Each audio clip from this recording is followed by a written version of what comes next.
Prefix suffix sheet number 1, day 10. Number 15 is con, as in conjoined twins or conjugation. Con means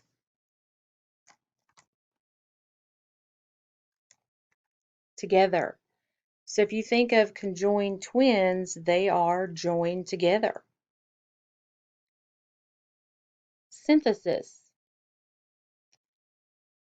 An example would be photosynthesis. We'll also learn there's something else called chemosynthesis, um, or I may own a synthetic leather wallet.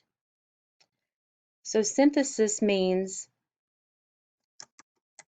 to make. So if I'm talking about photosynthesis, talking about the making of sugars using sunlight. If we're talking about chemosynthesis, we're talking about the making of sugars using chemicals. And if I have a synthetic leather wallet, those materials didn't come from a cow, they were made.